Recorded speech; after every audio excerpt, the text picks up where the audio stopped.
Era una tarde gris de diciembre cuando comenzaron a circular los primeros fragmentos, audios de WhatsApp, archivos comprimidos que viajaban entre periodistas, activistas y grupos de ciudadanos preocupados por la seguridad de la capital.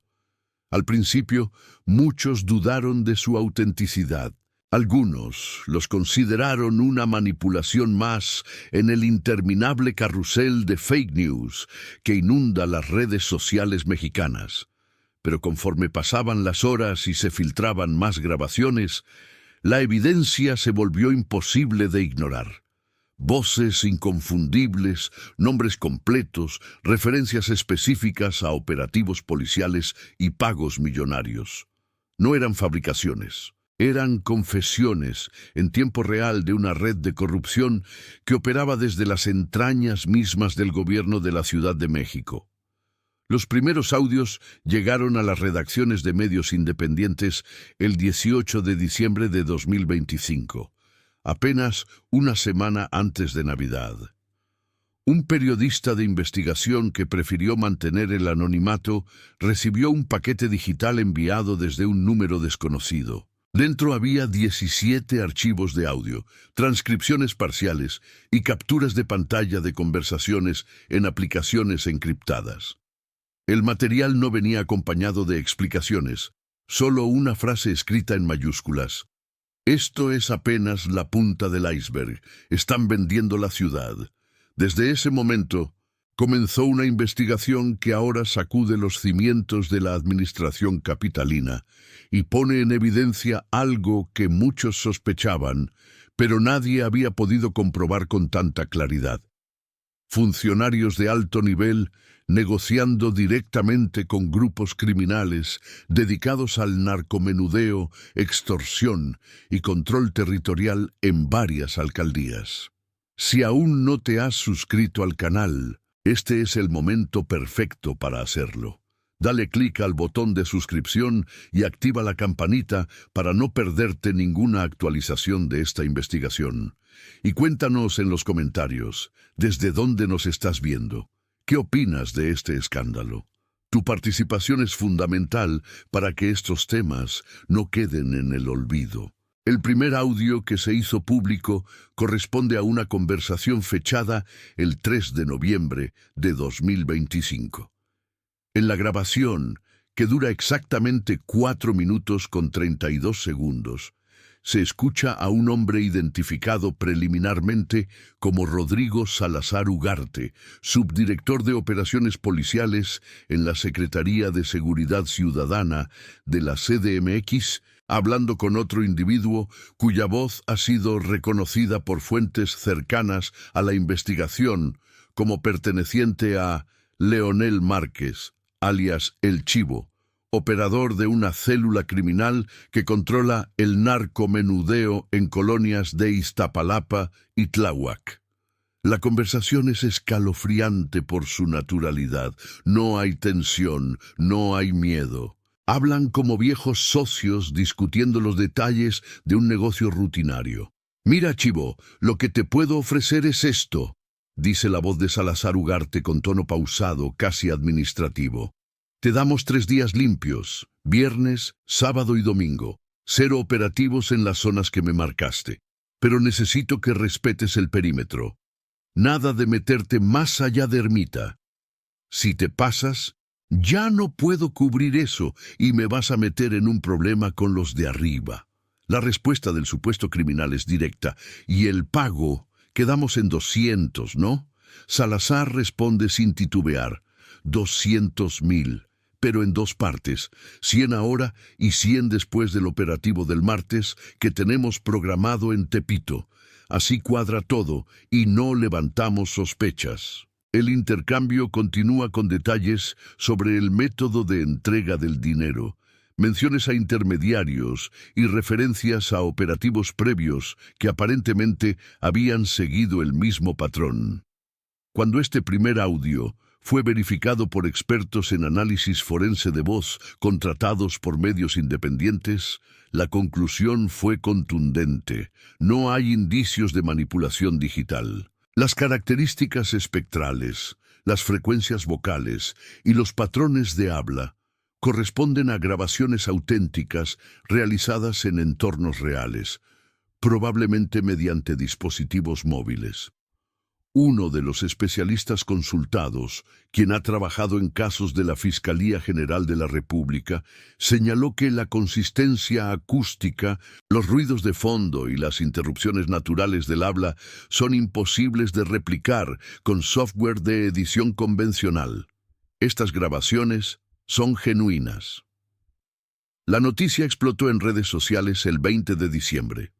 Para la tarde de ese día, los hashtags Audios Corrupción CDMX y Gobierno con el Crimen ya acumulaban más de 200.000 interacciones en X, antes Twitter. Usuarios compartían los audios, periodistas los analizaban en vivo, activistas exigían investigaciones inmediatas. La Secretaría de Seguridad Ciudadana emitió un comunicado breve y genérico en el que aseguraba estar al tanto de las grabaciones circulantes y que procedería conforme a derecho si se comprobaba alguna irregularidad. No mencionaron el nombre de Rodrigo Salazar Ugarte. Tampoco negaron la autenticidad de los audios. Fue un silencio estruendoso que muchos interpretaron como confirmación implícita. Pero la historia apenas comenzaba.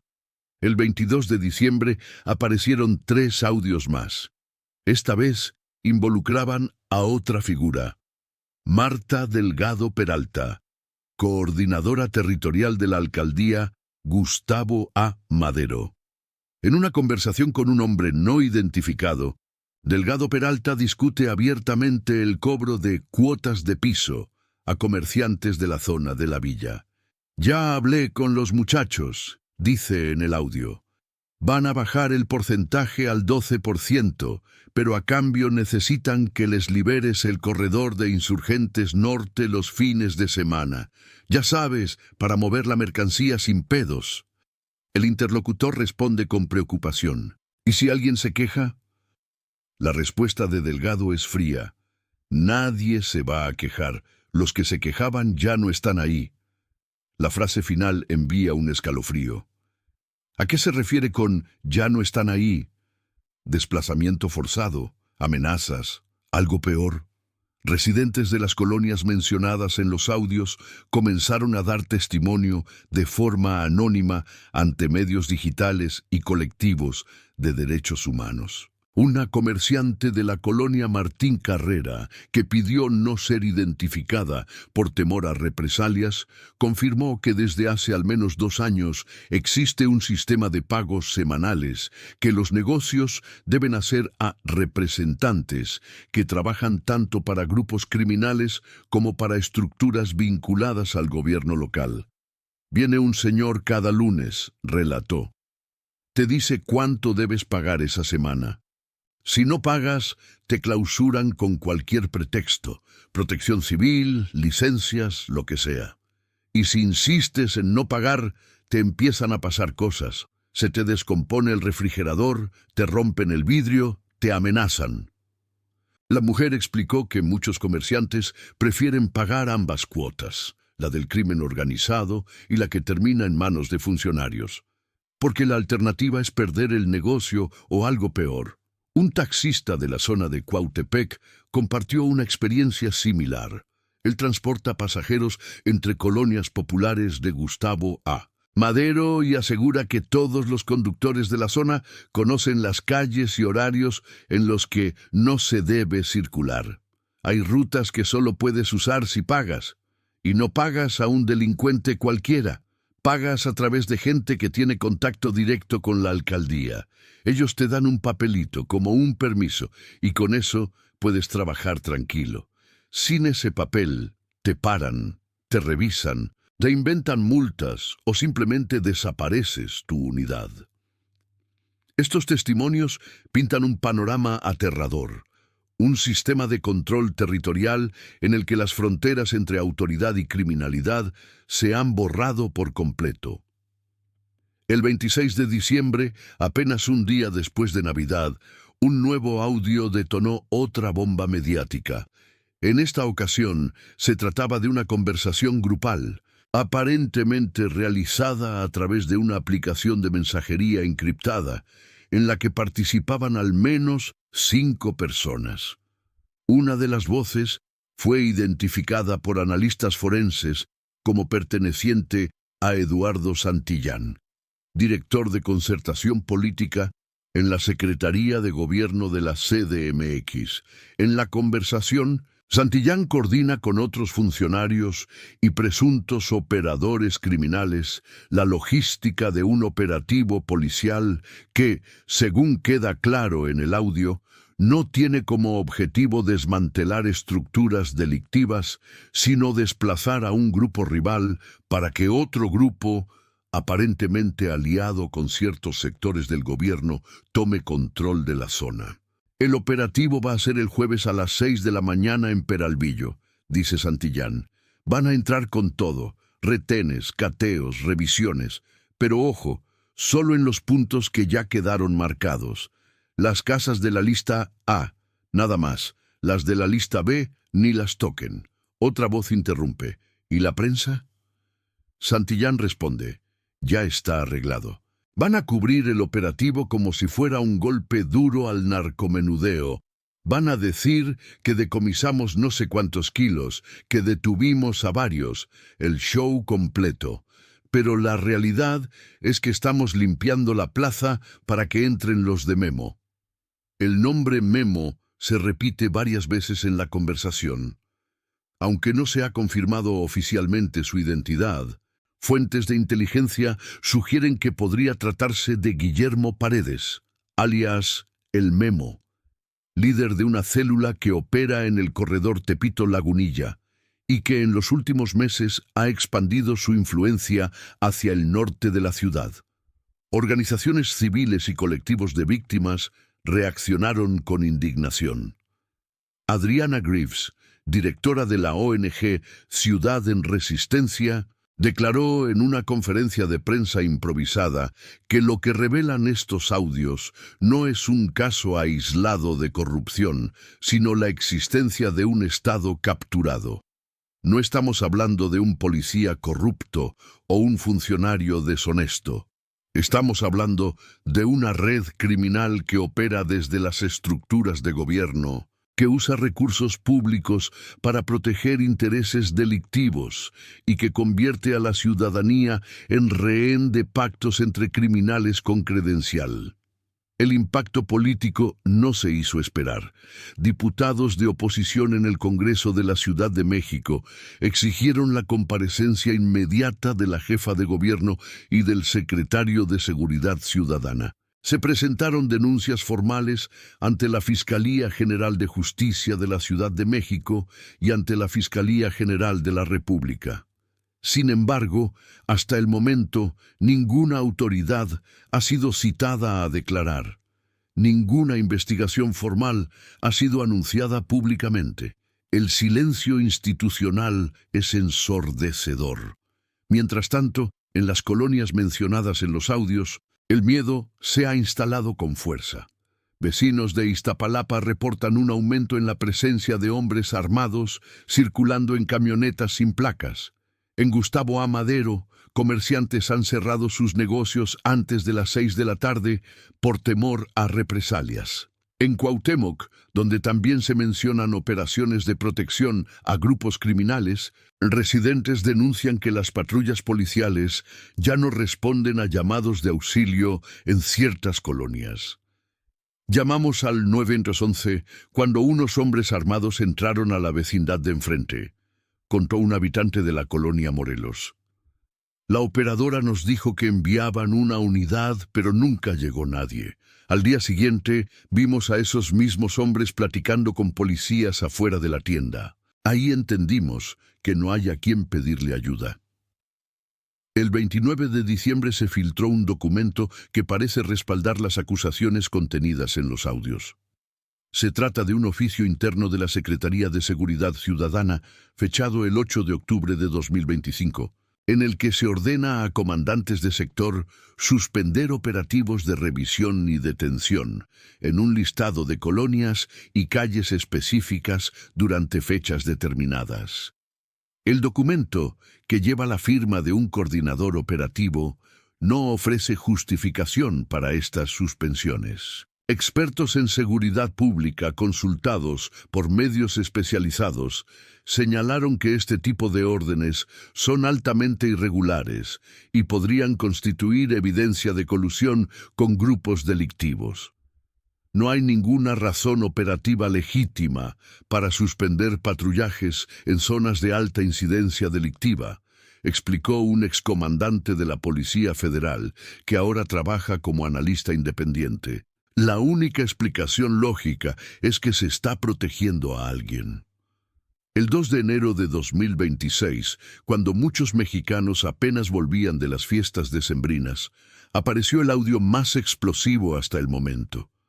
En esta grabación, que dura casi 8 minutos, se escucha a un hombre cuya voz ha sido identificada provisionalmente como la de Omar Sánchez Leiva, subsecretario de Gobierno en la CDMX, coordinando directamente con un presunto líder criminal el reparto de zonas de influencia en alcaldías del oriente de la ciudad. La conversación es extraordinariamente detallada. Hablan de colonias específicas, de rutas de distribución de droga, de puntos de venta, de sistemas de cobro a comercios y transporte público. Sánchez Leiva menciona incluso el nombre de comandantes policiales que están en la nómina y que garantizarán la operación sin interferencias. Mira, Omar, yo nada más quiero que quede claro, dice la otra voz en el audio. Si voy a invertir en la zona, necesito garantías. No puedo estar cada semana con que me caen operativos sorpresa o que me detienen a mi gente. Sánchez Leiva responde con seguridad. Tranquilo, eso no va a pasar. Yo te garantizo que en las zonas que quedamos vas a trabajar sin problemas. Lo único que te pido es que no te metas con los locales de los mercados que están en el programa social. Esos sí los necesitamos limpios, porque van inspectores y reporteros. Pero todo lo demás, adelante. Vas a tener vía libre. El intercambio continúa con referencias a montos de dinero que serán transferidos a cuentas específicas, a propiedades que funcionan como bodegas y que están registradas bajo nombres de prestanombres, y a un calendario de operativos que, según se desprende del audio, están diseñados no para combatir el crimen, sino para administrarlo. La magnitud de lo revelado en este último audio desató una oleada de pronunciamientos. El Consejo Ciudadano para la Seguridad Pública de la CDMX, un organismo conformado por académicos, activistas y líderes comunitarios, emitió un posicionamiento en el que califica los hechos como el colapso moral de las instituciones capitalinas y exige la renuncia inmediata de todos los funcionarios involucrados. Organizaciones internacionales de derechos humanos como Human Rights Watch solicitaron al gobierno federal que intervenga en la investigación, argumentando que las autoridades locales carecen de la autonomía necesaria para investigar a sus propios mandos.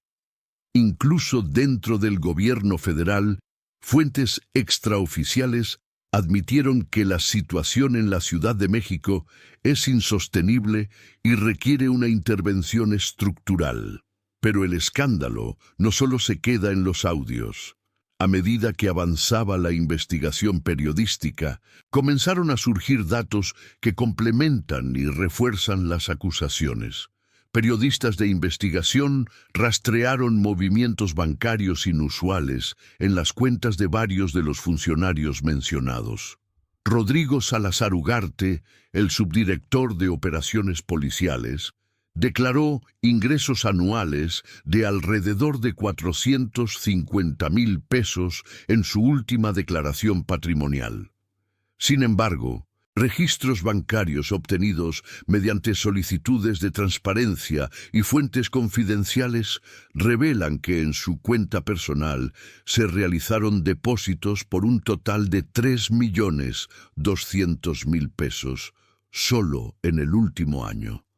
Los depósitos provienen de cuentas de terceros, muchas de ellas registradas bajo nombres de empresas fantasma o personas físicas sin actividad económica aparente. Marta Delgado Peralta, la coordinadora territorial de Gustavo A. Madero, presenta un patrón similar.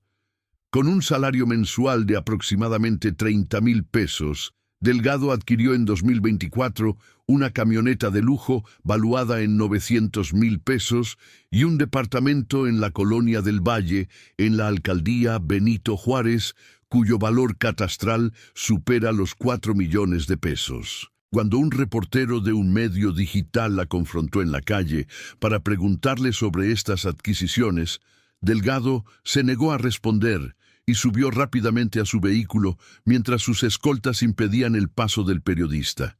La escena fue grabada y se viralizó en redes sociales, generando aún más sospecha. Eduardo Santillán, el director de Concertación Política, también presenta irregularidades patrimoniales significativas. Documentos obtenidos por periodistas revelan que Santillán es propietario de 3 inmuebles en distintas alcaldías de la ciudad, así como de 2 empresas registradas ante el SAT que, según bases de datos públicas, no reportan actividad económica.